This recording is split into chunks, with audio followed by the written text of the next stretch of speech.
Birinchi podkastimizga bizani ustozimiz ancha yildan beri biznes yo'nalishida ko'p narsa o'rgangan akamiz Ibrohim akam Guliyamovga taklif qilganmiz. Biznes egasiga teng deb aytasiz har doim. Shaxs rivojlangan sari biznes rivojlanishi deb aytasiz. O'sha 5 yildan qabrgacha ilm izlash degan qadriyatim bor. Bu meni shaxsiy qadriyatim hisoblanadi. Onalar farzandlarini yo lider qilib o'stiradi, yo latta qilib o'stiradi. O'sha o'stirish asnosida keyin o'sha bayroqni uylangandan keyin uni xotiniga beradi. U bayroq dalshi inson o'zini ustida ishlash deganda birinchi bo'lib o'sha dangasalik faktori kelib chiqadi o'rtaga. O'sha oliy maqsadga olib boradigan yo'lda nima xizmat bilan degan savolga javob yo'q ko'pchilikda.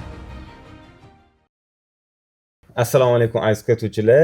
Yangi yo'nalishdagi birinchi podkastimizga xush kelibsizlar. Birinchi podkastimizga bizani ustozimiz ancha yildan beri biznes yo'nalishida ko'p narsa o'rgangan akamiz Ibrohim akam Guliyamovga taklif qilganmiz. O'shaning uchun cho'zib o'tirmasdan tez boshlaymiz. Assalomu alaykum ustoz. Xush kelibsiz. Rahmat taklif uchun. Xush kelibsiz. O'ylaymanki, bugungi suhbatimiz bizni kuzatuvchilar uchun juda manfaatli bo'ladi. Ustoz, bugungi suhbatimiz sizdan o'rgangan, hayotimga juda ham katta o'zgarish bergan formula bor. Bu biznes egasiga teng deb aytasiz har doim. O'sha shaxs rivojlangan sari biznes rivojlanishi deb aytasiz. Taxminan mashina atrofida bo'ladi. Shu narsaga qanaqadir chuqurroq kirishga harakat qilamiz. Mana o'sha shaxsiy rivojlanish deb aytamiz. Men o'zim oxirgi vaqtda kontentlarimni ham shu haqda olib boraman, chunki bu narsa mening hayotimga rostdan yaxshi ta'sir berganini o'zim o'z ko'zim bilan ko'rganman. O'shaning uchun bugun siz qanchalik chuqur kira olsak shuncha yaxshi, chunki balki men ochib bera olmayotgan bo'lsam ustozlar ochib berishsin deyman. Bizlarni ham kuzatuvchilarga shu narsani shu formulaga ozgina izoh berib o'tsangiz. Xo'p. Biznes egasini shaxsiyatini bir mana shu idishga agar o'xshatsak, shaxsiyat bu idish bo'lsa va erishgan narsalar o'sha suyuqlikka agar o'xshatsak. Shunda shaxsiyat qay darajada katta kichikligiga qarab turib, suyuqlik shunchagina undan oshiq bo'la olmaydi. Shaxsiyat kichkina narsa bo'lsa, erishgan narsalar, qo'lga kiritgan narsalar, hatto qo'yayotgan maqsadchalari ham shu idishchaga mos bo'ladi. Agar shaxsiyat katta bo'lsa, masalan, tasavvur qiling, 1 litrli baklashkaga 1 litr suv yetadi, sig'adi. 2 litr suvni sig'dira olmaydi. O'sha uchun bu shaxsiyat shunaqa narsaki, sizni biznesingizni agar oladigan bo'lsak, shaxsiyatingizni qay darajada o'stira oldingiz, biznesingizni shu darajada o'stira oldingiz. Undan u yog'iga biznes o'sa olmaydi. Chunki shaxsiyat belgilaydi sizni nimalarga erishishingiz, erishmasligingizni. Siz o'zingiz mana shu bugungi kunda yoki haftada yoki har kuni o'sha o'z ustingizda ishlashingizga qancha vaqt ajratasiz va bu masalan nimalardan iborat bo'ladi? Umumiy holda o'zi meni kunim taqsimlangan. Kun taqsimlangan. Kunlar 2 qismga bo'linadi. Ya'ni standart kunlar bor va nostandart kunlar bor. Standart kun bilan nostandart kun qanaqa bo'ladi desa, masalan, standart kun qanaqa bo'ladi? Standart kun 5 ta qismga bo'lingan. Birinchi qism bu shaxsiy vaqt hisoblanadi. Taxminan soat 4 dan soat 10 gacha bu shaxsiy vaqt hisoblanadi. Ya'ni vaqt klasterizatsiya qilingan. Bu vaqt misol deylik, shaxs sifatida rivojlanish, qandaydir sport bilan shug'ullanish bo'lishi mumkin, qandaydir narsalarni o'rganish bo'lishi mumkin. O'zim uchun. Haftada 5 kun bo'ladida shu? Yo'q, haftada emas, bu kunlik, kun haqida gap ketyapti. Kunda. Biz kunni hozir bo'lyapmiz. 5 ta qismga bo'linyapti. Bu meni shaxsiy vaqtim hisoblanadi. Shu vaqtda xohlagan ishimni qilishim mumkin. O'zimga bag'ishlashim mumkin. Hayot strategiyasi bo'lishi mumkin va hokazolar bilan shug'ullanishim mumkin. Ikkinchi qism soat 10 dan 2 gacha davom etadi. Bu meni ish vaqtim hisoblanadi. Misol deylik, korxonalarimni rahbarlari bilan ishlash bo'lishi mumkin. Qandaydir otчетlarni ko'rish bo'lishi mumkin. Qandaydir bir analitik narsalar bo'lishi mumkin. Yoki komandamga trening o'tib berish mumkin. Davay, bunaqa qilasiz, masalan. Отдел продажga bo'lishi mumkin boshqa. Bu 2 gacha bo'lgan vaqt. Endi 2 dan 6 gacha bo'lgan vaqt bor. Bu ijtimoiy vaqt hisoblanadi, ya'ni xalqqa xizmat vaqti hisoblanadi. Mana xalqqa xizmat vaqti soat 2 dan 6 gacha bo'ladi. Mana shu 2 dan 6 gacha bo'lgan davrda primoy efirlar bo'lishi mumkin. bo'lishi mumkin, qandaydir bir konsultatsiyalar bo'lishi mumkin. Bo'lishi mumkin, murabbiylik programmam bor. tadbirkorlarga shu programmalarim bo'lishi mumkin. Ya'ni ko'proq ochuv bo'ladigan, Bu mediaga xalq chiqadigan. bilan, xalq bilan ishlanadigan narsalar shu paytga mo'ljallangan. Keyingi, ya'ni 4-vaqtimiz bu 6 dan 10 gacha. Bu oila va do'stlar davrasi vaqti hisoblanadi. Bu vaqtga men oilamga vaqt ajrataman. Mabodo qandaydir bir do'stlarimiz bilan uchrashuvlar bo'lsa, shu paytda o'tkaziladi. Shu paytda, ya'ni o'tkazamiz. Bunga nimalar kiradi desangiz, masalan, farzandlar bilan birgalikda kino ko'rish mumkin, qandaydir bir kinolar, suhbat bo'lishi mumkin, dars bo'lishi mumkin, maslahat bo'lishi mumkin yoki aylanish bo'lishi mumkin qayergadir borib. Shu nima kiradi. Undan keyingi qism o'sha uyqu vaqti hisoblanadi. Mana shu 5 ta qismga bo'lingan. Shu tariqa ketadi. Haftani 7 kun shunaqa bo'linganmi? Yo, qaysidir standart kunlar bor dedingiz? Bu standart kun hisoblanadi. Bo'lishi mumkin, standart kundan chiqib qoladigan paytlar bo'ladi. Misol deylik, safar chiqib qolsa, masalan, tadbirkorlar bilan yaqinda masalan Koreya borib keldik, Angliya borib keldik, yana Amerika borib keldik va hokazo. Siz ko'p keyslarni ochib berdingiz videolarda. Shu joylarda o'sha standart kundan chiqamiz. U yerda o'sha standart kun bo'lmaydi. U yerdagi rejim, o'sha yerdagi grafikka o'sha moslashish kerak bo'ladi. U shunaqa payt ham bo'ladi. Endi qanaqa keldingiz mana shu standartlashtirishga? Masalan, kimdirdan o'rgandingizmi, yillar ketib qoldimi? Har xil variantlar, o'zi hayot majburlaydigan joylar bo'ladi-da. Misol deylik, ulgurmaysiz, unga ulgurmaysiz, bunga ulgurmaysiz.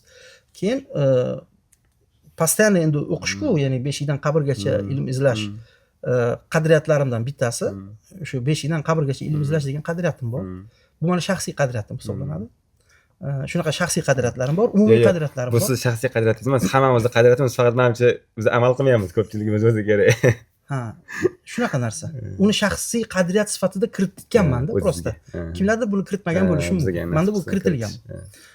Shu tariqa shaxs sifatida rivojlanish jarayonida shunaqa narsa bo'ladi. Endi mana bu ham qanaqadir o'sha time managementga o'xshagan yoki kunni tartiblashga o'xshagan narsa ekan. Men ozgincha o'zimga yozdim. Birinchi qismida o'sha siz shaxsiy rivojlanish degan vaqtimiz ekan. Soatini soat 4lardan boshlanadi. Soat 4dan dedi. Sahar vaqti ekan. Sahar vaqti. Taxminan hozir menda qaryapman, balki orada dam olish, boshqa vaqt bordi. Bir 3 soat atrofida vaqt bo'lyaptimi shunda?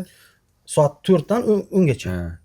Uni orasida uxlab olish, kunduzgi dam olishlar ham bormi? Kiradimi? Uyqu ham bo'ladi, ayrim payt bo'ladi. Bu qarang, bu aynan shunaqa bo'ladi degani emas. Ya'ni taxminan shu vaqt kesimida mana bunaqa deylik buni tushunish uchun. Aslida bu narsalar menga yordam berish kerak. Hayotimni Alloh taolo rozi bo'ladigandek qurishga yordam berish kerak. Lekin bo'ldi, men shuni yozdim, shunga endi majburlab shunaqa qilishim kerak degan emas. Bu menga yordam berish kerak. Ayrim payt bo'ladi, misol deylik, men 10 gacha deyotgan bo'lsam, men 2 da uxlaydigan paytlarim bo'ladi.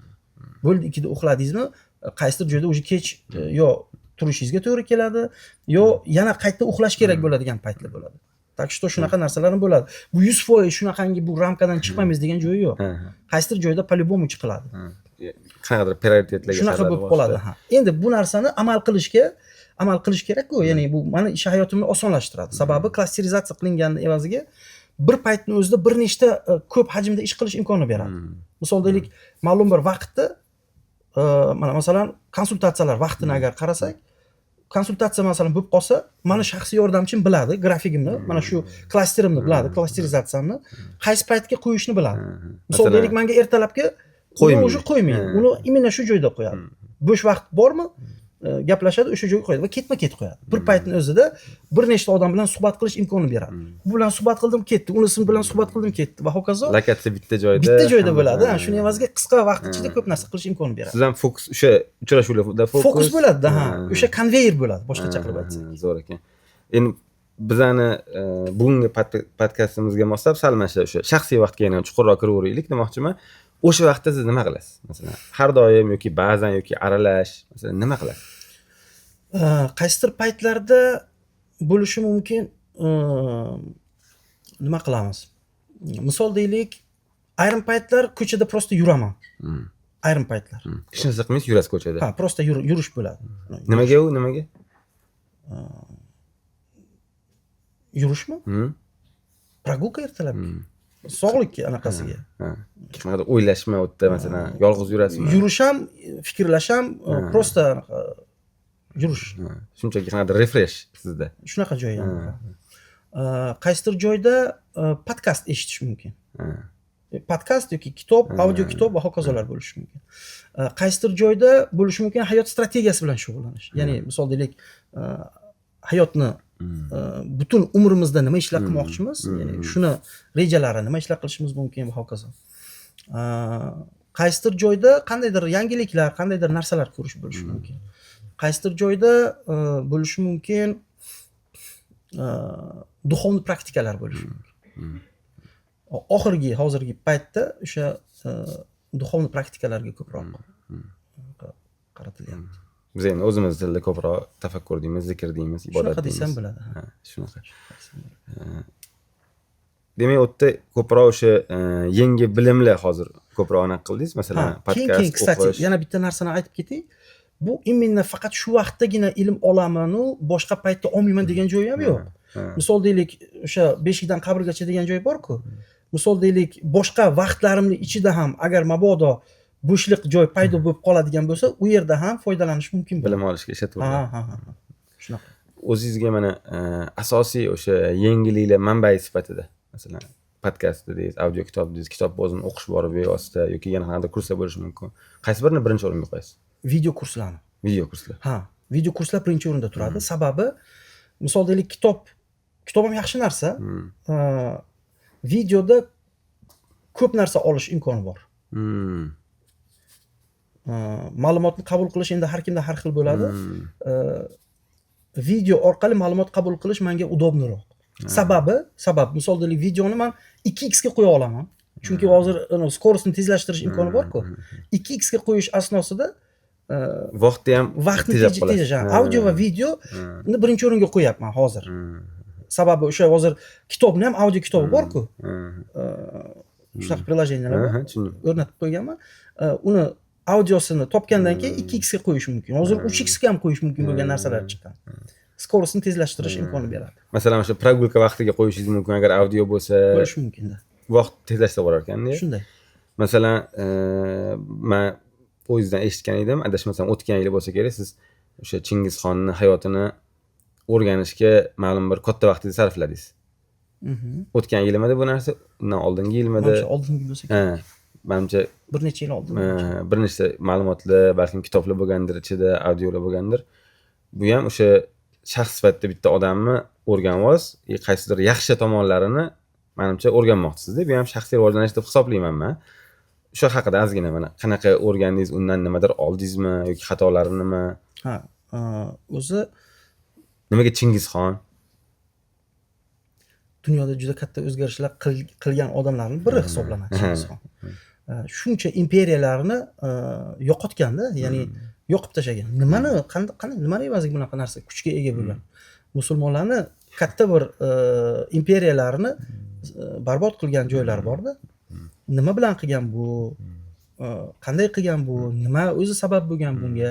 Savollar o'rganilgan. Kinolari bor. 30 seriyadan iborat kinolar bor. Shu kinolarni ko'rish asnosida boshqa. O'zi har bir shaxsni o'zini shaxsiyatiga xos xususiyatlari bo'ladi. Va mana oladigan bo'lsak, endi buyuk shaxslarni agar oladigan bo'lsak, ularni shaxsiyati boshqacha. Boshqa shaxsiyatlardan qaraganda. Masalan, o'sha Chingizxonning hayotini o'rganish asnosida bunaqangi odamlarning nima sababdan bunaqangi odam buyuk bo'ladi? Nima uni bunaqa katta ishlar qila oladigan holatga keltiradi deb o'rgansak, tarbiyani o'rni katta ekanligini ko'ramiz. Men muvaffaqiyatli odamlarning hayotini o'rganish asnosida shuni ko'rdimki, ularni shu muvaffaqiyat cho'qqilariga chiqishida ayollarning o'rni borligi ma'lum bo'ldi. Bu birinchi o'rinda onani o'rni, insonni buyuk bo'lishiga onaning o'rni juda katta ekan. Va shu bilan birgalikda turmush o'rtog'ining ham o'rni juda katta ekan. Onalar farzandlarini yo lider qilib o'stiradi, yo latta qilib o'stiradi. O'sha o'stirish asnosida keyin o'sha bayroqni uylangandan keyin uni xotiniga beradi. U bayroq dalshi davom etadi. Balkim ona lider qilib o'stirgan bo'lishi mumkin. Ayoli uni davom ettiradi. Yo liderlik davom etadi, yo orqaga qarab ketadi. Masalan, Chingizxonning hayotidagi menga bir ta'sirli narsalardan bittasi, otasi vafot etadi. Chingizxonni, u qabilani katta odam bo'ladi. Qabila qo'lidan ketdi. Endi otasi o'lgandan keyin boshqa kishi qabilani rahbari sifatida tayinlangandan keyin Chingizxonni otasini barcha mol mulklari tortib olinadi-da, o'zlarini qabiladan chiqarib yuborishadi. Mana shu joyda Chingizxonning onasi farzandlari bilan qoladi. Chingizxon o'sha paytda yo 11 yo 12 yoshli holatda. Onasini aytayotgan gapini qarang. O'g'lim deydi, siz oilamizdagi eng katta erkaksiz. Endi oilani boshqarish sizning qo'lingizda. Siz buyuring, biz aytganingizni qilamiz deydi. 12 yosh bolaga. 12 yosh bola, 11 yo 12 yosh bolaga ona aytyapti. Ukachalari bor yana kichik. O'sha joyning o'zida 12 yoshligida u erkaklik mas'uliyatini bo'yniga olyapti-da, butun oilasini qaramog'iga olib, o'sha ta'minoti bo'ladimi, himoyasi bo'ladimi, bo'yniga olyapti. 12 yoshli bola. Hozir misol deylik 30 yoshga kirib turib, otam meni o'qishga kiritish kerak, uylantirish kerak, uy olib berish kerak deyish mumkin-da. Farq bor-da bu yerda. Shaxsiyat bilan shaxsiyat. Endi u shaxsiyatdan nimalar sodir bo'lganiga qarangda tarixda, endi bu shaxsiyatdan nimalar sodir bo'layotganiga qarang. Hozirda masalan. Yaxshi ochib berdingiz. Men aynan shu narsani so'rayapman. Nimaga aytasiz, Chingizxon u biznesmen emas yoki balkim o'zini komandasini o'qitgandir, lekin masalan coaching degan narsa u vaqtda bo'lmagan. Siz qanaqa buni bir-biriga bog'ladingiz demoqchiman-da. Mana hozir yaxshi ochib berdingiz. Men o'zi shaxsiy kuzatuvim dunyoda katta ishlar qilgan, o'sha natija qilgan siyosiy liderlar, katta ustozlar, qanaqadir biznesmenlarning ichida ikkiga bo'linar ekanda. Ular oila temasida. Yo, hech qachon oila qurmagan, ya'ni o'sha qanaqadir boshqa madaniyatda yashaydi, o'zi xohlagancha yashab yuraveradi, yoki ayoli oilasi bor-u, ya'ni ayoli 100% uning orqasida turgan. Kambag'al bo'lsa ham, boy bo'lsa ham, ishlasa ham, tashlasa ham, to'xtasa ham, rivojlansa ham, ko'chib ketsa ham, qaytib kelsa ham, nima qilsa ham indamasdan orqasida turgan. Mana shu ikkita odamlardan nimadir chiqar ekanda. Uchinchi holatga ketishganda, ya'ni u inson qanaqadir oilaviy muhitda muammolarini yechaman deb umr o'tib ketar ekanda insonni. Richard Branson, Angliyaning eng boy top 10 talikka kiradigan odamlardan 400 ta korxonasi bor. U bolaligida o'sha kasalligi bo'lgan, gapira olmagan. Onasi shunday mashinadan tushiradi-da, bo'ldi, o'zing uyga kelasan deydi. Yoki pulni berib magazinga jo'natib, u gapira olmaydi. U borib nimadir tushuntirib, narsa sotib olish kerak-da. Shunaqa narsalar bilan u bolani shunaqa nimaga olib kelgan. Misol deylik, Henry Ford aytadiki, muvaffaqiyatimga ayolimni o'rni bor deydi. Buxoriy bobomizni agar hayotlarini o'rgansak, ko'zlari ko'r bo'ladi. Onalari duolari bilan ko'zlari ochiladi. Payg'ambar alayhisolamning hayotlarini qarasak, Xadicha onamiz juda katta podдержка qilganlar, qo'llab-quvvatlaganlar har qanaqa holatlarda. Yana ko'p juda, masalan, Jahongir Ortiqxo'jayevni nima o'rganganimizda o'sha suhbatlardan birida aytdilarki, ayollarini o'rinlari katta ekanligini aytgan joylar bor. Shuning uchun bu shunaqa narsa ekanda. Yo ona, yo ayolni o'sha ta'siri juda katta. Yaxshi, o'zi oxirrog'ida oila blokida ham ozgina o'sha tarbiya, boshqa insonni, erkak kishining oiladagi o'rni haqida ham ozgina savol bermoqchi edim. Ozgina ochib ketdik, yaxshi bo'ldi. Hozir yana sal o'sha suhbatimizni boshiga qaytaylik. O'sha hayot strategiyasi bilan ham shug'ullanaman dedingiz. Men bu narsani juda ham muhim deb o'ylayman. Chunki o'sha shaxsiy rivojlanish yoki inson o'zini ustida ishlash deganda birinchi bo'lib o'sha dangasalik faktori kelib chiqadi o'rtaga. Ko'pchilik bu haqida gapiryapti yoki kurslar bo'lyapti, sotuvlar yoki shunga o'xshagan bilimlar almashilyapti-yu, baribir xuddi borgan sari dangasa bo'lib ketayotgandek odamlar. Va men o'zimni mustaqil kuzatuvim natijasida shuni bilamanki, asosiy yakuniy maqsad yo'liga qaysi yo'lga ketayotganini bilmasligi insonda dangasalik tug'diradi. Agar uni o'sha qanaqadir ma'noda hayotiy strategiyasi bor bo'lsa yoki o'sha o'ylagan maqsadiga borish yo'li sal bo'lsa ham ko'zini oldida paydo bo'lgan bo'lsa, insonda dangasalik bo'lmaydi. Ya'ni maqsadi uni dangasalikdan sal kattaroq bo'ladi deb hisoblayman. Mana shunaqa qarashda ko'p o'zim kontentlarimda olib boraman. Endi mana sizda hayot strategiyasi dedingiz, qanaqa tartibda bo'ladi, qanaqa kartinadan iborat bu narsa yoki bu sizga nimadan chiqib ketishga yordam beradi? Bir orada shunday bir vaqt bo'ldiki, qandaydir maqsadlar qo'yamiz, uni xohlaymiz, buni xohlaymiz, bunga erishmoqchimiz, buni xohlaymiz degan. Keyin bir hayot jarayonida shunaqa narsa bo'ldiki, o'zi konechniy natija nima? Oxirgi natija nima xohlayapman men? Ya'ni masalan, men A nuqtam hozirgi holatim bo'lsa, yoki tug'ilish holatim bo'lsa, B nuqta misol deylik. Men vafot etadigan bo'lsam, dalish nima bo'ladi? Ya'ni shu jarayonni agar oladigan bo'lsak, men shu vafotdan keyingi jarayon bor-ku, ya'ni yo jannat yo do'zax bo'ladi. Xo'p, men nimani o'zi xohlayapman? Xo'p, o'sha xohlayotgan narsamga nimalar qilishim kerakki men u narsaga boraman o'zi. Nimalar hayotimda qilishga ulgurishim kerak. Birinchi oxirgi o'zingizni nuqtangizni aniqlab olish kerak ekanda. Mana shu hayot strategiyasini qanaqadir birinchi savoli bo'ldi. Strategiya bu yo'l. Ya'ni hayot deganda biz nimani nazarda tutamiz? Hayot deganda tug'ilishdan o'lishgacha bo'lgan jarayonni biz hayot deymiz-da. Ya'ni bu yerdagi hayotimiz shu. Lekin bu hayotdan oldingi hayot ham bo'lgan. Masalan, onaning qornidagi bo'lgan hayotimiz bor. Ruhlarimiz yaratilgan paytdagi hayot ham bor-da. Va bor qabr hayoti bor. Undan keyin oxiratning hayoti bor. Yo jannat yo do'zax bo'ladigan hayot bor. Lekin biz endi hayot deganda mana shu hozir tug'ilish bilan o'lish jarayonini agar oladigan bo'lsak, bizda qanday strategiya bo'lishi kerakki, shu hayotda bu ekinzor bu. Bu yerda ekishga imkoningiz bor ekishga. O'rib olish uchun keyin o'rib olasiz. Mana shu qisqa bo'lgan hayotda kimlardir prosta umrini kuydirib yuboradi. Misol deylik, tug'ildi, yashadi, o'ldi, bo'ldi. Hayvon ham shunaqa tug'ilgan edi, yashagan edi, o'lgan edi. Ular ham keldi, yashadi, o'ldi. Unaqami yoki biz boshqacha bo'lishimiz kerakmi degan narsa bor. Va qisqa bo'lsa, qandaydir bir strategiya bo'lishi kerakki, men xohlayotgan narsaga olib borsin meni. Masalan, mana coaching programmamda menda masalan ma'lum bir strategiya bor. Qanday qilib kursimga kelgan odamni rezultatga olib chiqishini strategiyasi bor. Masalan, 5 haftada u ma'lum bir A nuqtadan B nuqtaga rezultatga chiqar ekan. Xo'p, birovga rezultat chiqishiga yordam berayotgan bo'lsangiz, birinchi o'rinda shamga o'xshash kerak emas. Ya'ni yorug'lik berib turib o'zingiz nima deydi? Yo'q bo'lib ketishingiz kerak emas-da. Shunday yorug'lik beringki, o'zingizning yorug'ligingiz o'chib qolmasin. Va o'zingizning hayotingizning strategiyasi bo'lishi kerak va u maqsadni birinchi o'rinda aniqlab oldingiz, nima xohlayotganingizni. Ana undan keyin hayotingizni nimalar qilsangizki shunga olib boradi va qadamma-qadam o'sha narsani qilib boraverasiz.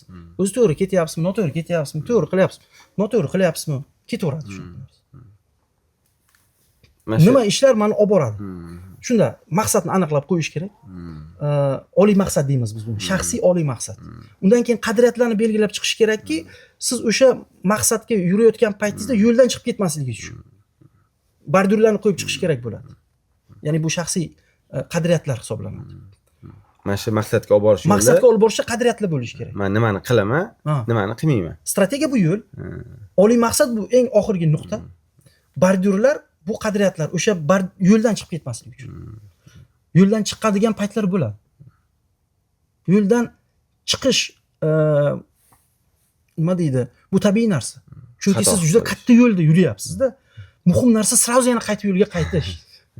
Xato qilamiz biz. Masalan, noto'g'ri ishlar qilib qo'yamizda, bordurdan chiqib ketamiz.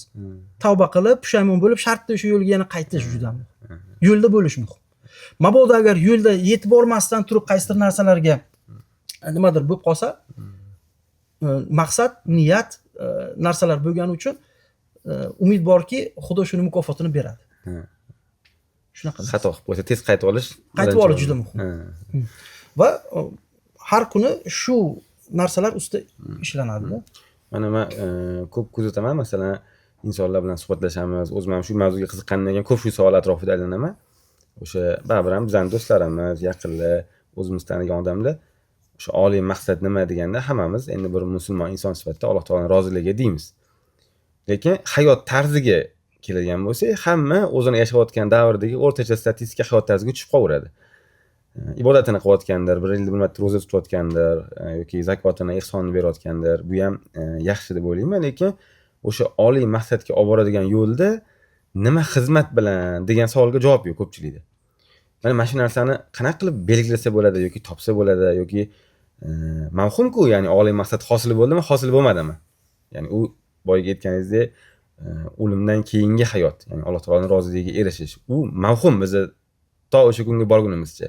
Mana shu yo'lga tushib olish uchun men nima bilan o'sha oliy maqsadimga olib bormoqchiman degan bitta yo'lmi, bitta maqsadmi, bitta xizmatmi qanaqa qilib tanlash mumkin? Qanaqa qilib bu yo'lga tushib olish mumkin? Mana shu relsga tushib olish mumkin.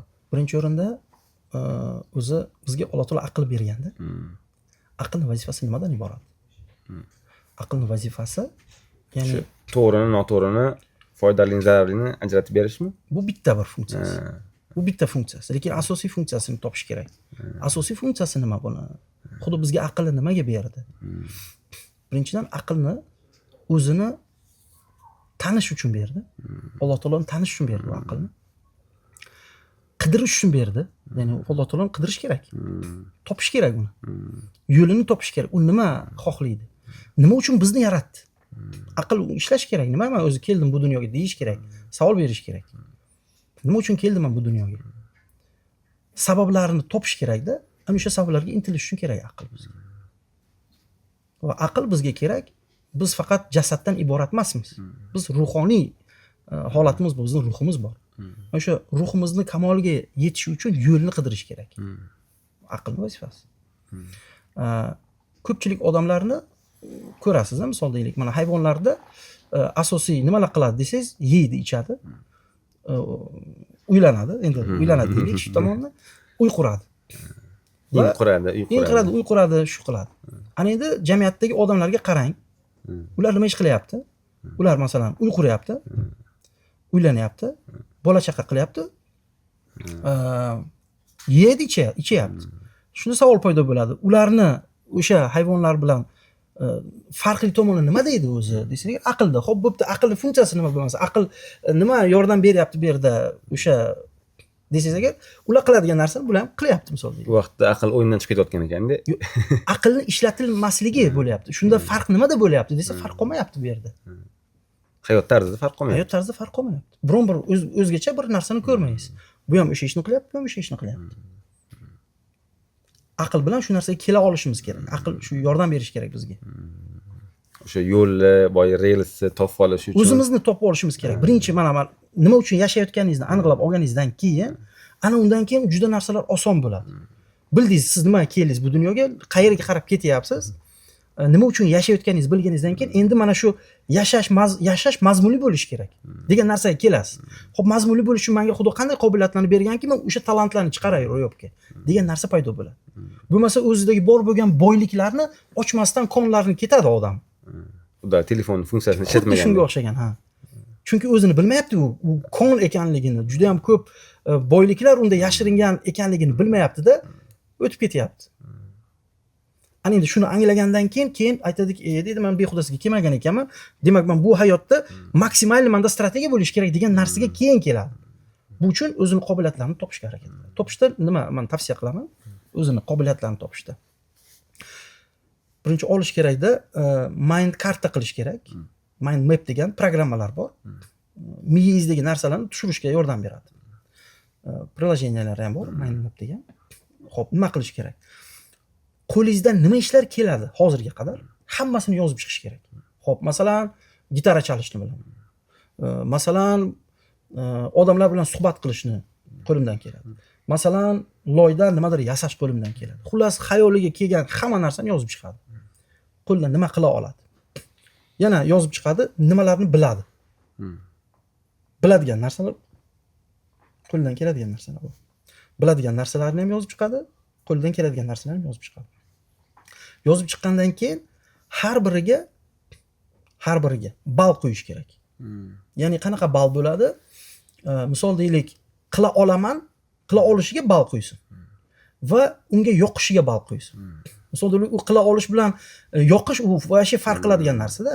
Masalan, men ovqat pishirishni qila olaman, lekin umuman nafratlanaman ovqat pishirishdan. Bo'lishi mumkin. Demak, u odam bu narsa bilan shug'ullanish kerak emas. Majbur bo'lib bajarishingiz mumkin. U shug'ullanish kerak emas u narsa bilan. Chunki u narsada hech qachon muvaffaqiyatga erisha olmaydi. Cho'qqilarni zabt eta olmaydi. Ayrim payt bo'ladi bizda ota-onalar majbur qiladi, falon universitetga o'qiysan, falon odam bo'lasan, u otasini xohlayotgan narsasini qilib o'qiydi-da, lekin u mehr yo'q, u qalbi yo'q u ishda. Majburlikdan u narsada nomer 1 bo'la olmaydi. Biz hammamiz unikalmiz. Biz hammamiz bir-birimizga o'xshamaymiz. Masalan, hozir 7-8 milliard odam bo'lsa, 8 milliardta nomer 1 odamlarda bu narsaga aslida. Agar bilsa o'zini, u qanaqangi bir boyligini bilsa agar. Bilmaydi-da ko'pchilik. Shunaqa narsa.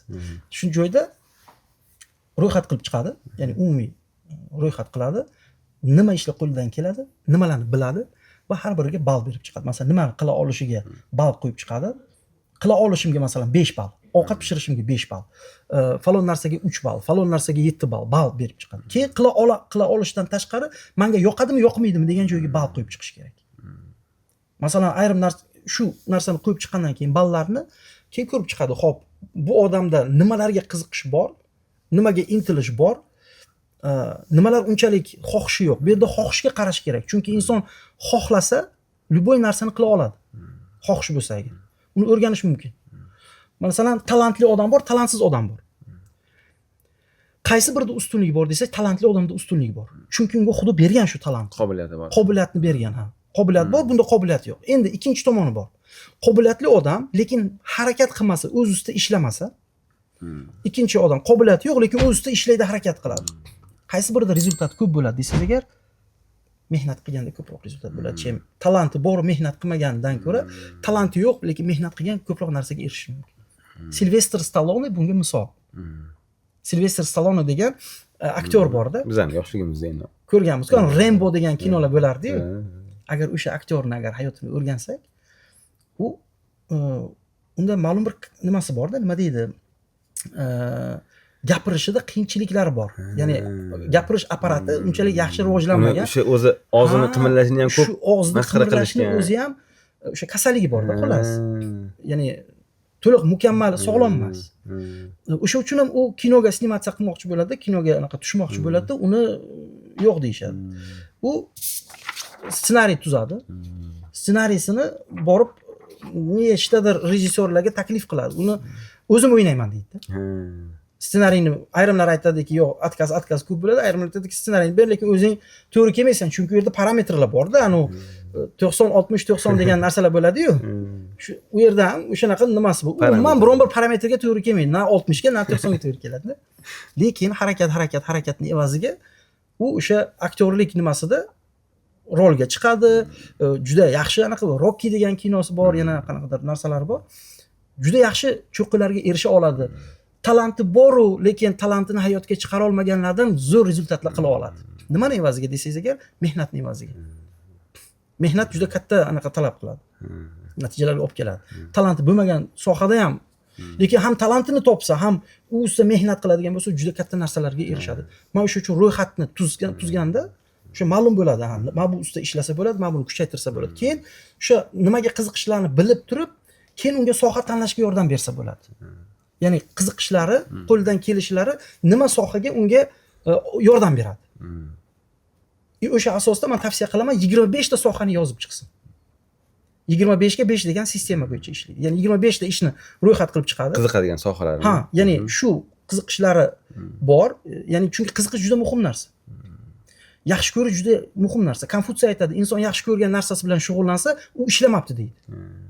Ya'ni kayf qilib yuribdi degan. Dam olyapti ishlaydi. Dam olyapti. U qanday bilsa bo'ladi inson yaxshi ko'rgan narsasi bilan shug'ullanib yoki yo'qmi? Uni bilish oson juda. Shu ish bilan shug'ullanayotgan paytda ko'ring, vaqt qanday o'tganini bilmasa, charchoqni his qilmasa, ovqatni vaqti o'tib ketsa, uyquni vaqti o'tib ketayotgan bo'lsa, bu signal Xudo bergan qobiliyatlardan bittasi bo'lsa kerak shu va u charchamaydi bu narsa. Yaxshi ko'rgan narsalardan bittasi bo'lsa kerak shu. Shunaqa narsalar bilan shug'ullanish charchamaydi u odam. Demak, o'sha bitta umumiy xulosa qiladigan bo'lsak, kuzatuvchilarimizga balkim kimdir o'tirib bajarar, o'sha ruchkani olib, yaxshi ko'radigan narsalarni yozdi, qo'lidan keladigan narsalarni yozdi, ularga ball berdi, katta ball chiqqanlarini o'sha ma'lum bir faoliyat sifatida o'ziga olsa bo'ladi. Ha, demak, mana shu narsa bor. Masalan, deylik, aytayaptiki, men odamlar bilan muloqot qilishni yaxshi ko'raman. Misol deylik, ha? Ichkaridan nimasi bor-da, uni odamlar bilan muloqot qilishni yaxshi ko'radi.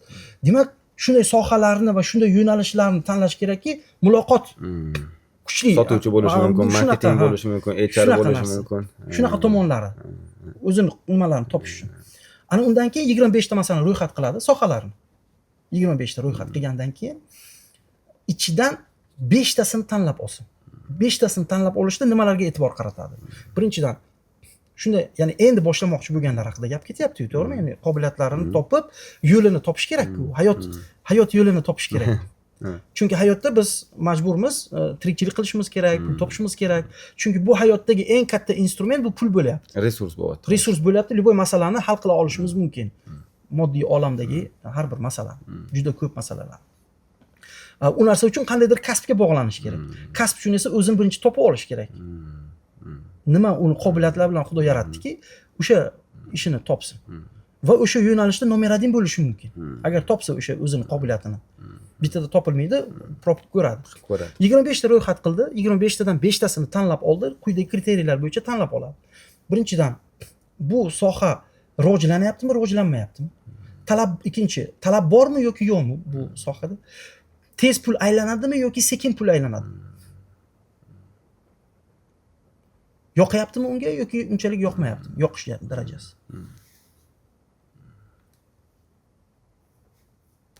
Mehnat ko'p talab qiladimi yoki kam mehnat bilan ham qilsa bo'ladi.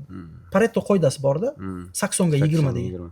Ya'ni ayrim bizneslar bor, kam mehnat, kam vложение, kam harakat talab qiladi, ko'p natija beradi. Ya'ni 20% mehnat, 80% natija keltiradi. Ayrim bizneslar bor, 80% mehnat talab qiladi, 20% natija beradi. Shuni srazu boshidan o'sha 25 ta ro'yxatdan 5 tasini tanlab olib, keyin uni model qilish kerak, ya'ni fin model qilish kerak, ko'rib chiqish kerak. Qancha qilish kerak, qancha savdo bo'ladi, qancha pul keladi, qanaqa xarajatda bo'ladi. Fin modelga solgandan keyin profit ko'rsa bo'ladi. Demak, o'sha o'ziga yoqadigan, qo'ldan kelgan narsalarni ballab oldi, uni qaysi sohalarga moslashtirib oldi, o'sha sohalarga kirib, keyin proba qilib ko'ryapti inson. O'sha yerda qayerda ochilsa, mana shu joyda sohalarni tanladi-yu. Hali srazu kirmaydi-da. Fin model qiladi. Keyin shu yo'nalishlar bo'yicha mutaxassislarni topadi. Ya'ni shu yo'nalishda rezultat qilgan odamlarni topsinda, ulardan maslahat olsin. Chunki ular уже shu yo'lni bosib o'tish jarayonida juda ko'p xatolar qilgan уже. O'sha xatolarni qaytadan qilish kerak emas. Hozir men bunda kartina yaratyapman-da, xayolimda masalan o'sha eski yoshligimga qaytyapman, boshqa shu yo'nalishdan ketib turib, men hozir menga qiziq, kam mehnat qiladigan, yaxshi pul aylanayotgan, qanaqadir yengil, talabgor sohani tanlayman deb turib, haligi masxaraboz vayinchi bo'lib qolmaymanmi? U joyda nima qilaman? Agar unda ya'ni mana Yaponlarda ikigai degan tushuncha bor-da. Ikigai degan tushuncha bor. 4 ta narsani o'z ichiga oladi. 4 ta narsa. Birinchisi, menga yoqish kerak. O'sha uchun ham aytdim-ku, o'zimni topish kerak dedim-ku. Nima uchun yashayotgan u masxaraboz bo'lish uchun kelmaganda, uni Alloh taolo masxarabozlik uchun yaratmaganda uni. U bilish kerak o'sha uchun. Aytdim-ku, o'sha boshida o'zini nima uchun yaratilganini topish kerak. O'zini nima uchun yaratilganini topmasa, u yuqorida aytganimizdek nimadan farqi qolmaydi. Narigi narsa. Demak, o'sha birinchi savol, men nimaga yaratilganman deb. Uni topgandan keyin bu narsalar. Keyin bular paydo bo'ladi. Chunki o'sha narsani topmasa, aylanaveradi, asl narsani o'sha boyligini bilmagandan keyin xohlagan masxaraboz bo'laveradi. O'zi shu yerda anaqa ilova qilib ketishimiz kerak. Yozish o'shaning uchun kerak-da. Hozir biz suhbatda bormiz. Mana birinchi qadam meni esimdan chiqib qoldi. Siz gapirib o'tib ketgansiz. Agar men yozganimda edi, 1-2 uchta bo'lardi. Men o'zimni ham ko'p videolarimda shu narsani gapirib o'tganman. Yozish nimaga kerak degan savolga javobni men juda ko'p qidirganman. Masalan, shaxsiy rivojlanish, motivatsiya, hayot yo'li, strategiya, har xil turli mana shu insonning hayoti bilan bog'liq kurslar, darslar, kitoblarda men yozishga undashini ko'raman. Yozish kerak. Mana o'zimni nimani ko'rsatishim mumkin sizga. Mana menda Zametki Google Keep degan nima bor. Qarang, qancha narsalar yozilgan, necha yillik yozilgan. Kompyuterim bilan bu sinxronizatsiya qilinadi, notebook bilan. Mana qarang, qancha narsalar yozilgan. Kitoblar masalan, qanaqadir kurslar yoki qanaqadir maslahatlar, qanaqadir ustozlarning tavsiyalari, qanaqadir kuzatuvlar va hokazolar hammasi yozilgan, qarang. U bilmayman, tugamasa kerak. Bundan foydalanish imkoni bor-da. Shunday nimadir masalan kelsa, poisk bersangiz agar shartda chiqadi o'sha joyga. O'sha hayotga yana qaytib tatbiq qilishga, ya'ni u qaytadan uni o'rganish shart emas-da. Eng qaymoq joylarini yozib chiqqandan keyin kerak bo'ldimi? Topasiz. Nima nomi dedingiz? Zametki Google Keep degan. Google Keepni nimasi? Zametki Google Keep reklama bo'lib ketsin. O'sha yozishga aytayotgandim. Ya'ni nimaga yozish bunchalik muhim? Lekin buni fundamental sababi bo'lish kerak-da men uchun. Buni sabablari bor. Men sizdan o'rganganman bu narsani. Gapingiz bo'ldim, uzr. Sizdan o'rganganman. Ya'niki eng tagida nima yotibdi buni deganman-da. Nimaga qog'ozga men yozsam yoki mayli telefonga nimaga yozsam bu o'xshaydi ko'proq.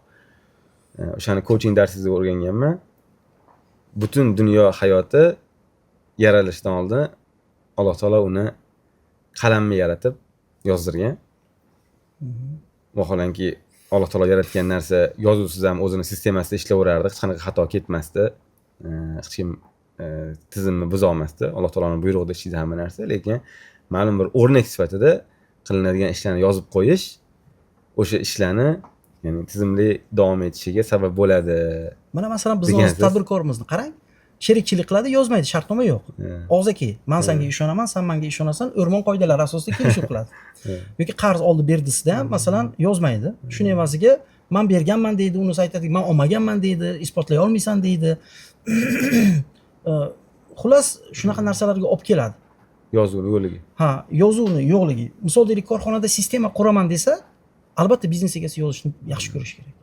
Amir Temur bobomizni katta bir davlat qurganlar, juda katta imperiya qurganlar, juda katta territoriyani boshqarganlar. Boshqarishda xayollari bilan boshqarmaganlar u kishi. U kishini o'sha butun davlatlarni boshqaradigan Temur tuzuklari degan qonun bo'lgan. Chingizxonning agar hayotini o'rgansangiz, Yasa degan qonun kitobi bo'lgan.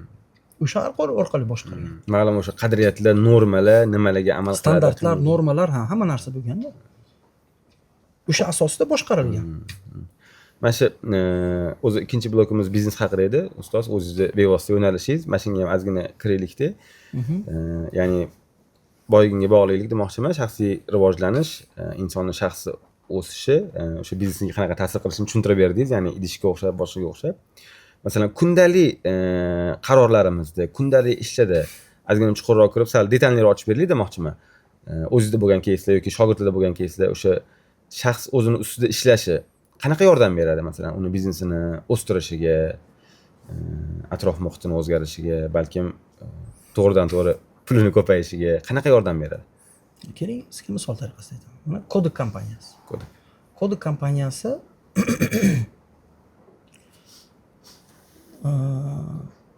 bozorda 40% dan oshiq qismini egallab turgan bo'lgan. Agar eslasangiz, 20-30 yil oldin fotoapparatlar bo'lardi, plyonkali bo'lardi, studiyalar bo'lardi, borardikda rasmga tushardik. Yoshingiz nechida siz? Plyonkani 37. 37. Siz eslay olmasangiz ham kerak. Yo, eslayman. Eslaysizmi? Plyonkani olib borardik. Plonka bo'lardi, ha. Borardikda studiyada, foni bo'lardi, yashil, oq, qanaqadir narsa, ko'k.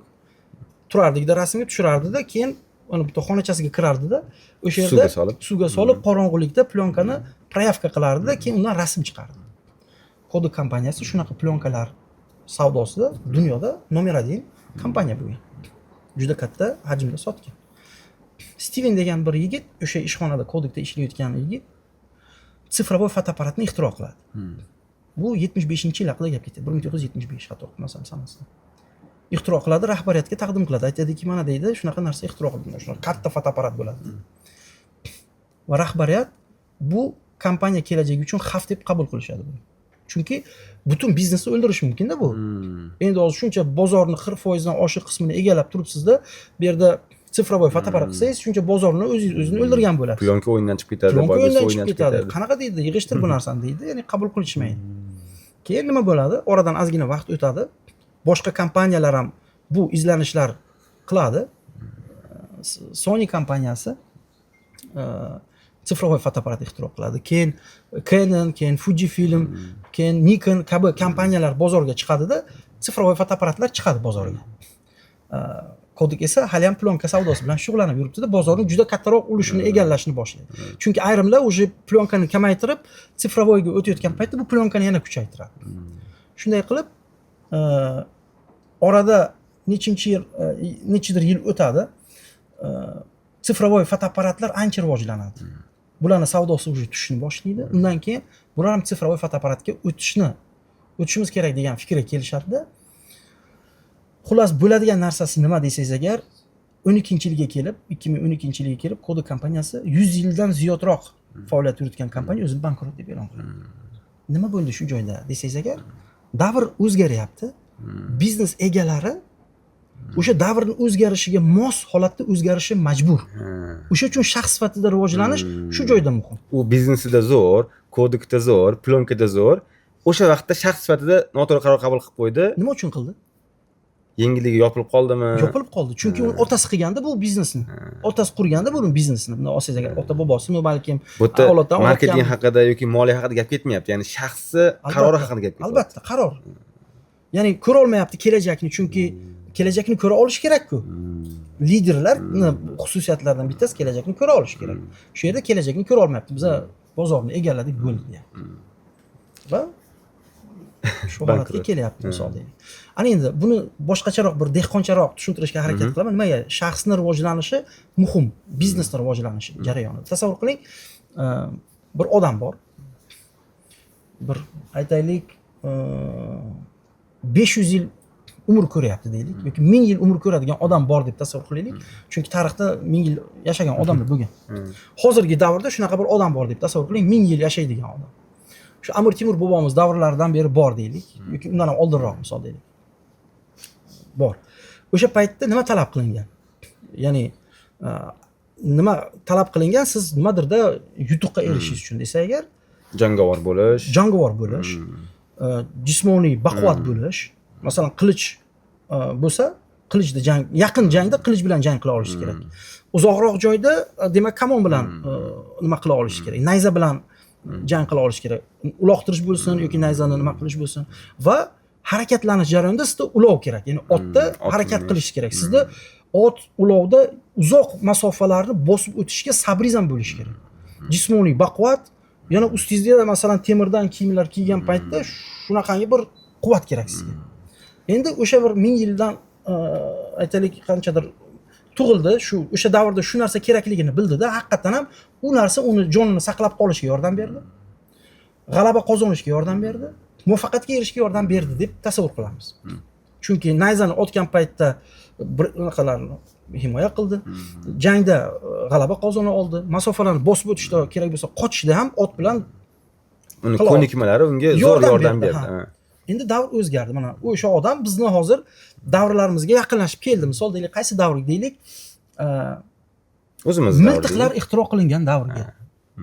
To'g'ri keldi o'sha odam. Endi bilmayman, bir 300 yil yashadida, miltiqlar ixtiro qilindi, masalan, primerni deylik. Endi o'sha miltiqlar bilan otish mumkin. 50 metrdan miltiq otadi o'sha. Savol. Menda miltiq bor. Bu odam jismoniy baquvvat, otda yugurib biladi, qilich bilan jang qila oladi, yaqin masofadan ham kamon bilan ham nima qila oladi. Shunda qanaqa bo'ladi desa, balkim kamon bilan uzoqroqdan otib miltiqdan yutishi mumkindir. Bu tarafda. Bu ham juda oz foizda. Ha, deylik. Bo'pti, mayli deylik. Bu tomonda sizga yordam beryapti, sizni hali ham o'sha o'rgangan narsalaringiz. Salgina o'tgandan keyin davrga keldikda endi snayperlar, avtomatlar, tankalar, raketalar ixtiro qilingan davrga keldikda qanaqa bo'ladi desangiz ekan? Jang maydoniga yetib snayper kelishga masalan 3000 1,5 metrdan snayper bilan tochni otsa bo'ladi. Ana endi uni kuchi ham, himoyasi ham boshqa ish bermayapti. Endi hozir bizning davrimizga keling, dronlar davri. Endi hozirgi jangovar soldatda nima talab qilinadi desa, aql talab qilinadi. Chunki dronni boshqarish uchun aql kerak. Quvvat kerakmi? Yo'q. Otni qilichini jang qilish kerakmi? Kamondan otish kerakmi? Umuman kerak emas. Nima kerak? IT texnologiyalarni bilish kerak. Onlayn rejimda dronlarni upravlat qilishni, qanday qilib o'sha nastroykalarini, o'sha jangchini, masalan, o'sha otda kelayotgan jangchini nimasini, lokatsiyasini o'sha odamni belgilasa, qatidan borib urish kerak. Shuni belgilasa, invalid bo'lsa ham bo'ladi. U ham askar, u ham askar. Askari invalidni kresloda o'tirib, o'z miya bilan boshqarish nimalarini chiqardida Elon Musk, agar bilsangiz. O'sha joyda koordinatsiyalarini o'sha odamni nastroyka qilib bersa bo'ldi. Dron borib orqasidan quvib o'sha narsani borib uradi-da. Nima farq desangiz agar, davrga moslashish bor. Bu davrga ma'lum bir malaka, ko'nikma, tushuncha, bilim kerak bo'lsa, boshqa davrda boshqa. Endi bu yerda yana muhim joyi, davr hozir shu darajada avvallar bilan hozirini taqqoslasak, hozir juda katta tezlikda davr o'zgaryapti. Bu degani, avval masalan odamlar o'zgarishi uchun, bitta avlod o'zgarishi uchun 25 yil vaqt kerak. Ya'ni 3 ta avlod 75 yilda o'zgardi, misol deylik, 25 yilda. Davr o'zgarishi ham 25 yil bo'lgan bo'lsa, hozir unaqa emas. Hozir 1 yil, 2 yilda butunlayna boshqa narsalar o'zgarib ketyapti. Bu degani odam o'zgarishga ulgurmayapti shu joyda. Davr tez o'zgaryapti, odam o'zgarishga. Bu nima qilish kerak? Shu любой narsaga o'zgarishga tayyor bo'lish kerak. Gibki bo'lish kerak. Boshqacha qilib aytsak, egiluvchanmi deyman, tez moslashuvchan bo'lish kerak. Moslashuvchanlik muhim narsa bo'lib qolyapti. Bu ham biznes ko'nikma bo'lmayapti, shaxs ko'nikmasi Shaxs, bo'lyapti. albatta. Ha. Chunki shaxs biznesga moslashadi. Ya'ni o'sha davrda nima? Mana hozir sun'iy intellekt davri bo'ldi. Men kompyuterni tushunmayman deb tursa bo'ldi, uxladi. Yoki masalan ayrim biznesmenlar bor. Men qog'oz bloknotda yuritaman deyapti biznesni. Уже IT texnologiyalar davri keldi.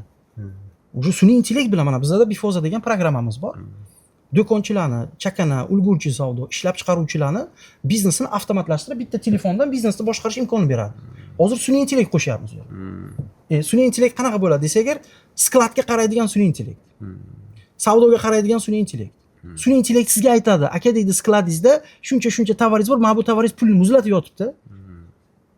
Mana bu tovaringiz zo'r ketyapti, bu обязательно buni partiyasini olib keltirish kerak, chunki buncha muddatda tugaydi bu tovar. Sizda tugamasligi kerak, chunki pulni yo'qotasiz shu joyda. Savdo bo'lmaganda yo'qotasiz. Mana buni tovarni tezroq bo'shatish kerak, yo'qotish kerak. Joyni ham qiladi, pulni ham muzlatyapti. Sun'iy intellekt gapiradigan paytda shunaqa funksiyalar o'zi qo'shyapmiz.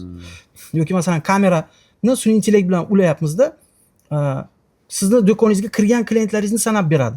Mana bu klient taniydi. Nechta klient do'koningizga kirganini va hokazolarni taniydi misol deylik. Shunaqa davr keldida hozir. Bizniki hali ham masalan dehqonchasiga ishlab yuribdi-da. Chunki shaxs o'smagandan keyin qolgan narsalar o'smaydi. Chunki uni xayolida ham yo'q даже. Shunaqa narsa qilish mumkinligini. Davrga moslashmayapti. Masalan, Amir Temur bobomizni qarasangiz, eng so'nggi texnologiyalarni qo'llagan davrda. Masalan, Amir Temur bobomiz poroxni ishlatgan. Janglarda porox. Ancha muncha odamlarda porox bo'lmagan. Bilmagan unaqa narsa. Bu vaqtda eng oldingi texnologiya. Ko'zada solib o'sha qal'alarni portlatishda, dushmanlarni qo'rqitish jarayonida ishlatganmiz. Kabutar sistemasi orqali xabar jo'natgan. Hamma otni chopar jo'natsa, kabutar osmondan uchib kelgan, oyoqchasiga xat bog'lab misol. So'nggi texnologiyalarni qo'llagan. Mehmet Fotih masalan Istanbulni fath qilishda pushkani ishlatgan. U pushka yo'q, bunaqa analogi bo'lmagan. U juda katta pushka, o'zi ximik bo'lgan, ixtiro qilgan.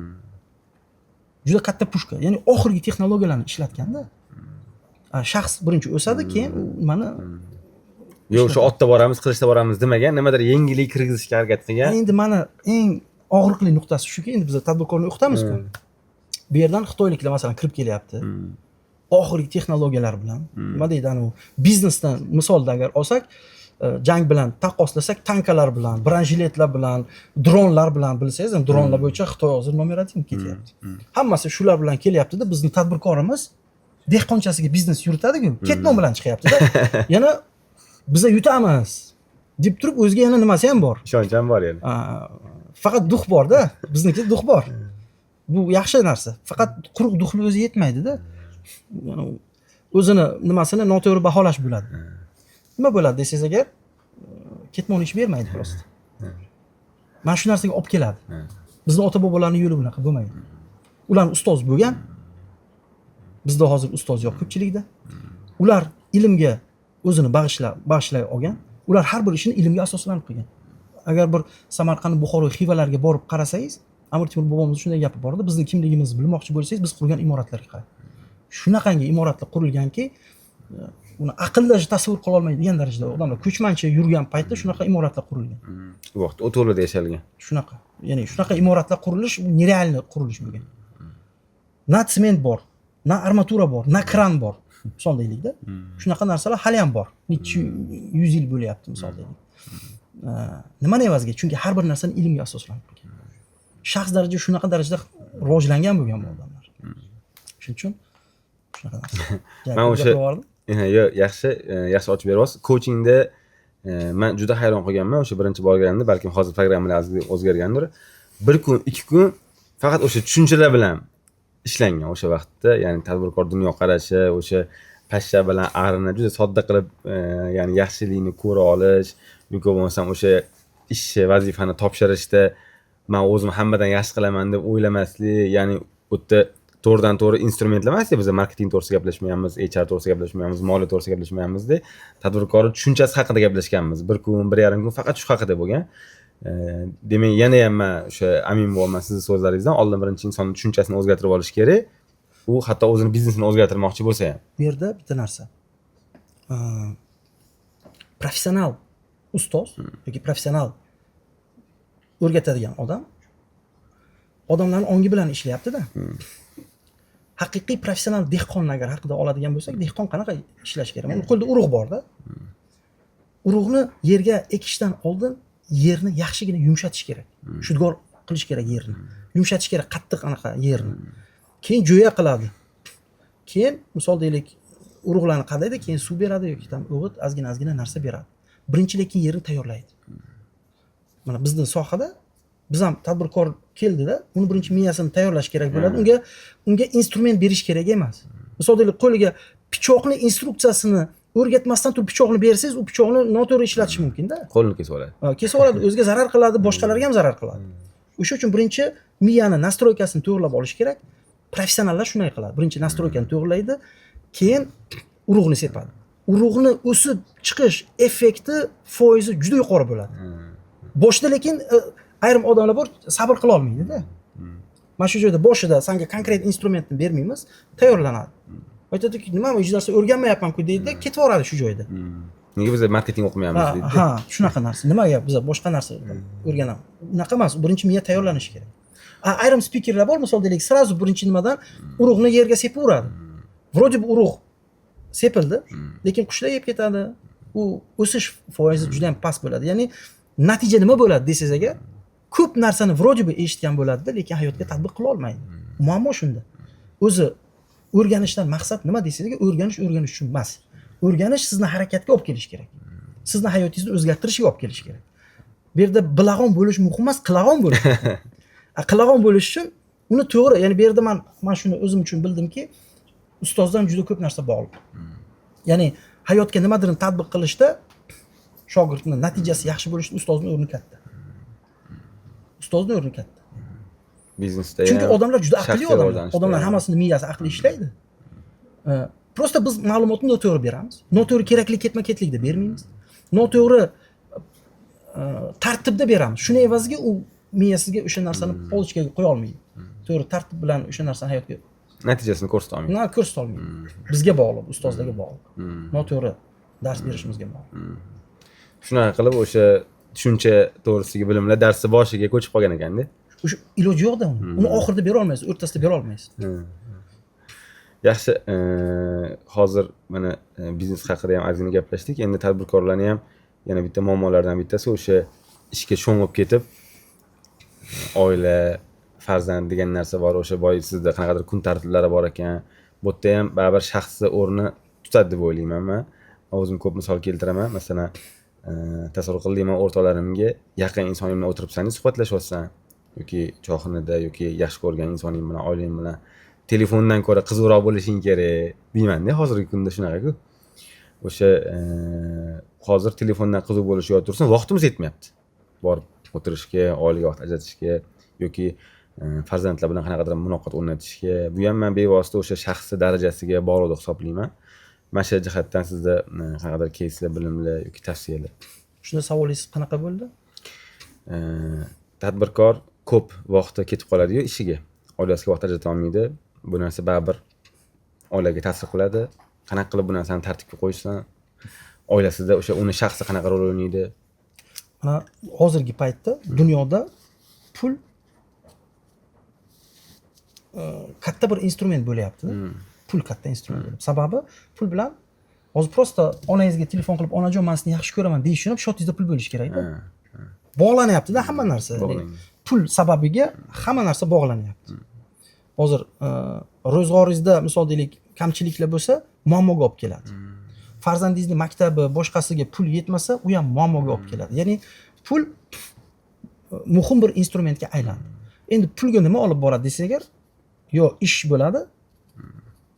Kimdir ishchi bo'lsa agar, buni ish bo'ladi, yo biznes bo'ladi. Biznes. Demak, biznes qilishga majbur yoki ishlashga majbur. O'sha pulni olib kelib, pul bilan muammolarni hal qilish uchun majbur bo'lyapti.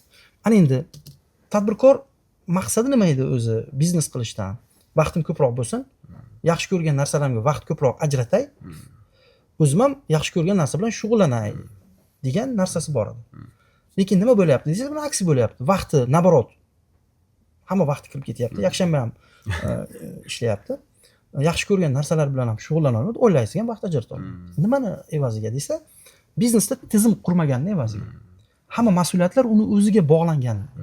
Chunki bu ham ilmga borib taqaladi. Ya'ni biznesni yo'lga qo'yish, uni to'g'ri boshqarish, uni to'g'ri rivojlantirish bu ham ilm asosida qilinadi. Bitta bir oshni pishirishda ilm kerak-ku, biznesni yuritishda ilm kerak bo'lmaydimi? Masalan, oshni misol deylik, kerakli ketma-ketlikda masalan solmasangiz, masalliqni nima bo'ladi desangiz, sho'la bo'ladi. Biznes ham sho'la bo'lib turibdi masalan. Har bir jarayonda biznes egasini o'zi ishtirok etishiga to'g'ri keladi. Buni tartibga solish uchun endi o'zini ketma-ketliklari bor. O'sha ketma-ketliklari asosida harakat qilsa, bosqichma-bosqich ishlarni topshiradi. Buni agar bir qisqacha qilib agar aytadigan bo'lsam, bu nimalarga e'tibor qaratish kerak biznes egasi? Birinchi qiladigan narsasi tizim qurish jarayonida korxonaning strukturasini birinchi tushunib olish kerak. O'zi korxonada qanaqa o'zi ishlar bor? Mana savdo ishlari bor. Ishlab chiqarish ishi bor. Sklad ishi bor. Ta'minot ishi bor. Yuridik qanaqadir ishlar bor. Mijozni jalb qilish ishi bor. Pul kelgandan keyin, savdodan keyin tushgan pullarni boshqarish nimasi bor. Korxonani rivojlantirish ishlar bor. Ya'ni bu ishlar bor-da. Shunday ishlar borki, biznes egasi o'zi shart qilishi. Uni boshqa kishi qilmaydi, uni qila olmaydi boshqa kishi. Biznes egasi qilish kerak. Shunaqa ishlar bor. Va shunday ishlar borki, uni topshirish shart. Uni biznes egasi qilish kerak emas o'zi aslida. Topshirish shart. Shuni birinchi farqiga borish kerak biznes egasi. Nima ishlarni o'zi qilish kerak, nima ishlarni topshirish kerak. Shuni aniqlab olgandan keyin endi topshirish kerak bo'lgan ishlarni qanday topshiramiz? Kimga topshiramiz? Qanday ketma-ketlikda topshiramiz? Topshirgan paytda biz aytganday qilish uchun nimalarga e'tibor qaratishimiz kerak? Shu narsalarni hisobga olish kerak. Ya'ni o'sha strukturani birinchi tuzib oladi. Qaysi bo'limlardan iborat bo'ladi? Qaysi lavozimlar bo'ladi? Qaysi lavozimda? Undan keyin o'ylaydi, kimni qo'yadi qaysi lavozimga? Chunki uni ham qobiliyatlarini ko'ra olish kerak. Ishchilaringizda qanday qobiliyatlar bor, qobiliyatiga qarab turib, uni joy-joyga qo'ya olish kerak. Yetmayotgan joylarni ko'chadan olishingiz mumkin. Yoki korxona katta bo'lsa, ichkaridan yetishtirish kerak bo'ladi. Kerakli joy-joylarga qo'yish uchun vazifalar yozma bo'lish kerak. Ya'ni lavozim, yo'riqnomalari, instruksiyalari, vazifalari, majburiyatlar hammasi yozma bo'lish kerak. Og'zaki bo'lmaydi. Chunki odam almashinadi tez. Bittasiga og'zaki tushuntirdingiz, u shunday ishdan ketdi-da 6 oydan keyin. Yana keyingisiga yana qaytadan og'zaki qilish kerak. Bo'lmaydi bunaqa narsa. Shuning uchun bu instrumentlar, ya'ni vazifalar va hokazolar yozilgan bo'lishi kerak. Demak, strukturani tuzdingiz, qanaqa bo'lim, qanaqa lavozimlar bo'ladi. Lavozimlarda ishlar qanday bo'lishi uchun vazifalarni yozib chiqdingiz. Hammasini yozib chiqdingiz. Korxonada qonun-qoidalarni tuzib chiqdingiz. Kerakli odamlarni kerakli joy-joylarga qo'ydingiz. Bu yerda muhim narsalardan bittasi to'g'ri odamlarni ishga olish va to'g'ri joyga qo'yish. Juda muhim narsa. Noto'g'ri odamni olsangiz, qancha instruksiyalaringiz, instrumentlaringiz hech narsa ishlamaydi, sistemangiz ham ishlamaydi. Noto'g'ri odam qo'yganingizni evaziga. Shuning uchun to'g'ri odamni topib, to'g'ri joyga qo'ya olish kerak. To'g'ri instrumentni qo'lga berdik, to'g'ri odamni, to'g'ri uni motivatsiya qildik. Ya'ni uni ish haqqisi, rag'batlantirishi, mukofot, jazosi, to'g'ri narsani qo'ydik, to'g'ri qonun-qoidalarni qo'ydik. To'g'ri biznes protsessni qo'ydikda va qarasizki, rezultat bo'lishni boshlaydi. Sekinlik bilan birinchi misol deylik, ishlab chiqarish ishlarini sekin-sekin topshirdingiz. Savdo ishlarini sekin-sekin topshirdingiz. Moliya ishlarini sekin-sekin topshirdingiz. Keyin boshqaruvni ham sekin-sekin topshirdingiz. Qarabsizki, ishchilar endi sizni o'rningizga ishni qiladigan bo'ldi. Sizdan ko'ra yaxshi, sizdan ko'ra kuchli, sizdan ko'ra sifatliroq qilishni boshlaydi. Chunki siz bir paytda 10 ta, 20 ta narsa bilan sifatli shug'ullana olmaysiz. Hamma narsada ideal bo'la olmaysiz. U g'oz bo'ladi. Masalan, g'oz ham yura oladi, ham suza oladi, ham ucha oladi. Lekin birontasida nomerad emasda. Burgut masalan bitta narsani qiladi, zo'r qiladi. Korxonada shunaqa burgutlarni topish kerakki, har bittasi o'zini yo'nalishi bo'yicha nomeradin bo'lsin. Va bo'laklab boshqarish Machiavellini bo'laklab boshqarish prinsipi bor-da. Mana bizning diyorda ko'p tadbirkorlarni qiynaladigan narsa xodimlar xiyonat qiladi. Xodimlar o'rganib tashab ketadi yoki o'rganib o'zi alohida konkurent bo'lib oladi. Funksiyalarni alohida bo'laklarga bo'lsa, bu xavflar ham yo'q. Masalan, nima uchun biznes egasi ertalabdan kechgacha ishda? Chunki aytadiki, hozir men bo'lmasam bu o'g'rilik bo'ladi. Hozir men bo'lmasam ish noto'g'ri bo'ladi degan narsalar bor. Nimaga unaqa? Chunki kerakli mutaxassisni joy-joyiga qo'ya olmagan, ishonmaydiki. O'g'irlab ketishi mumkin, boshqa qilishi mumkin. Endi to'g'ri odamlarni joy-joyiga qo'ysa, qiladigan, biladigan odamlarni qo'yadigan bo'lsa, ularning yordamida korxonani boshqarish juda ham oson bo'ladi. Har bitta ishda professional odam bor. Har bittasi alohida biznesni nimadir qila olmaydi. Bir ma'lum bir shestryonka, ma'lum bir biznesda bir elementi hisoblanadi. Biznes egasida umumiy kartina, umumiy tushuncha, umumiy qayerga qarab ketayotgani bor. To'g'ri boshqaruvga odamni qo'ya olgan. Shuni asnosida korxona yuradi, uni vaqti erkin bo'ladi. Yaxshi ko'rgan narsasi bilan shug'ullana oladi. Shaxs sifatida o'sish, rivojlanishga imkon paydo bo'ladi. Pul ham ko'p topadi. Xayr ehsonlarni ham ko'p qila oladi. Hayotini strategiyasini amalga oshira oladi. Oilasiga ham vaqt ajrata oldik. Albatta. Oila Qarang, oilaga vaqt ajratish to'g'risida gap boshladik. Qanchalik ko'p ish bor ekan, hali qilish kerak bo'lgan tadbirkorlar ma'lum yo'lga tushirish kerak bo'lgan. Mayli hammasini ham yo'lga qo'ydi deylik, oilasiga ham vaqt ajratishni boshladi deylik. Qanaqa masalan keyslar bor sizni o'zingizda, ya'ni oilani tarbiyasi, farzand tarbiyasida bu ham o'sha shaxs bilan qanchalikdir bog'liq joylari bor? bu yerda tarbiyada suhbat yo'li bo'lishi kerak-da. Suhbat va lichniy primer, ya'ni shaxsiy misol, shaxsiy primer nima deydi?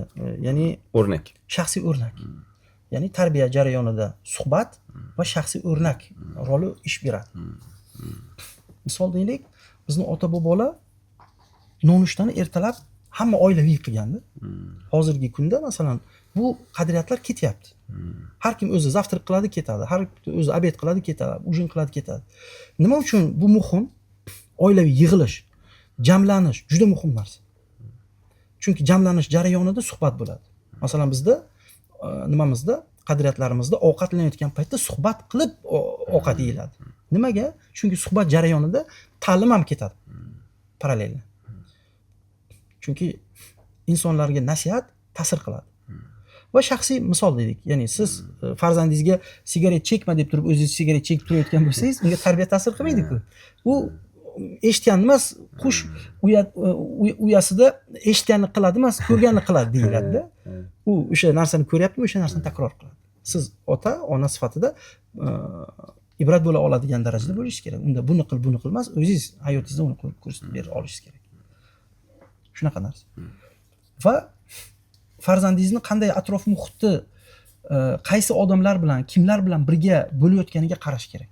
Atrof muhit juda katta ta'sirga ega. Farzandingizni qanday odamlar davrasida ekanligini, kim bilan vaqtini o'tkazayotgani, kimlarning maslahatlari, nasihatlarini eshitayotgani va kimlardan o'rnak olayotganiga qarash kerak. Ular ham agar qadriyatlar bilan singdirilmagan bo'lsa, katta ehtimol bilan blogerlarni, likil qiladigan qaysidir bir odamlarni, ashulachilarni, qaysidir bir nimalarni o'ziga kumir qilib oladi. O'shanga o'xshashga harakat qiladi. Qo'shini men bu yerda bunday nima qilish mumkin? Yana bilmayman, nakolka masalan nima qilish mumkin? Sigaret chekishni masalan kattalar sigaret chekadi deyish mumkin. Qandaydir bir yomon odoblarni, xulqlarni shunaqa bo'lib, to'g'ri narsa bo'lsa kerak deb, u ham bilmaydi, olishiga sabab bo'lishi mumkin. O'sha o'rnak degan joyda ozgina to'xtalib ketaylik. Buni mana bunaqa tushunsa bo'ladi. Siz nimadirni o'zgartirmoqchisiz-ku, to'g'rimi? Birinchi o'zi o'zgarishingiz kerak. Farzandingiz bunaqa bo'lishni xohlaysiz. Ayolingiz bunaqa bo'lishni xohlaysiz. Ishchilaringiz bunaqa bo'lishni xohlaysiz. O'zingiz o'zgarmasangiz, hech narsa o'zgarmaydi. Chunki o'zgarish o'zimizdan boshlanadi. Alloh taolo aytadiki, inson o'zini o'zgartirmaguncha biz uni o'zgartirmaymiz. Holatini o'zgartirmaymiz deydi. Holatimiz o'zgarishi uchun biz o'zimiz o'zgara olishimiz kerak. Bu birinchi. Bu uchun tinimsiz o'sha beshikdan qabrgacha ilm izla prinsipi bo'lishi kerak. Bu bizning hayotimizda bir tarz bo'lgani uchun farzandimiz ham ko'radi, u ham mana demak o'zgarishim kerak. Doimiy tarzda yaxshilanishim kerak degan narsaga keladi. Misol deylik, biz aytsakki, yolg'on gapirish bo'lam, bu yomon narsa desada, qo'shni kelgan paytda uyda yo'q deb devor desa, yoki misol deylik, halol bo'lish kerak desa-yu, o'zi misol deylik, kimnidir haqlarini masalan bermayotgan bo'lsa, buni farzandi ko'radi-yu, ko'rib turadi-yu u narsani, eshitiladi, ko'rinadi, boshqa bo'ladi. Ular hammasi ibrat bo'ladi. O'sha shaxs sifatida o'tishda masalan biza bo'lamiz-ku, masalan jismoniy tarbiya deymiz yoki boya ruhiy tarbiya deymiz yoki o'qish, aql, tafakkur tarbiyasi deymiz. Farzandlarga ko'rsatib qanaqadir qilib o'tish kerakmi yo qaysi davrlarda bo'lishi kerak bu narsa? Masalan, men xitoyliklarda shu narsani ko'rdimda. Telefon o'ynab o'tirgan paytda videolarni ko'rdimda. Bolani shunday ko'rdimmi, bolaga telefon o'ynab o'tirganini ko'rsatmas ekanda. Kitobni oldiga o'qib qo'yar ekan, shunaqasi. Bola shunday keldimi, telefonda masalan ishlab turib kitobni olar ekan, katta kitob o'qiyotganda. Bola shuni ko'rishi muhim. Endi bular shunaqa uslublarni ham qo'llar ekan. Telefonni baribir ishlatamiz-ku endi. Telefonni ishlatadi, lekin o'sha chunki bola eshitganini emasda ko'rganini qiladi. Balkim siz ish qilyapsiz telefoningizda. Biznesingizni qandaydir bir masala, lekin u bilmaydi-yu u yerda siz nima masalani hal qilayotganingizni. U ko'rgan narsasini qiladi. Ham demak, otam shunaqa qilgan bo'lsa, u eng ideal odam, onam shunaqa qilgan bo'lsa, eng rostgo'y odam deydi, ularni ishini prosta takrorlaydi. Siz namoz o'qiyotganingizni ko'rsa farzandingiz keladida, u ham namoz o'qishni boshlaydi. Shunaqa narsa. Ko'rganini qiladi. O'sha qaysidir narsalarni demak ozgina ko'rsatib o'tishimiz kerak ekanda bolalarga. Shunday. Mana ustoz shaxs sifatida bu yerda yana bitta muhim narsa, onani tarbiyasi juda muhim.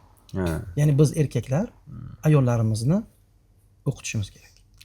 Faqat o'qitishda ham ehtiyot bo'lgan holda o'qitish kerak. Chunki hozir ayrim masalan psixologlar, ayrim o'qitadiganlar bor-ku.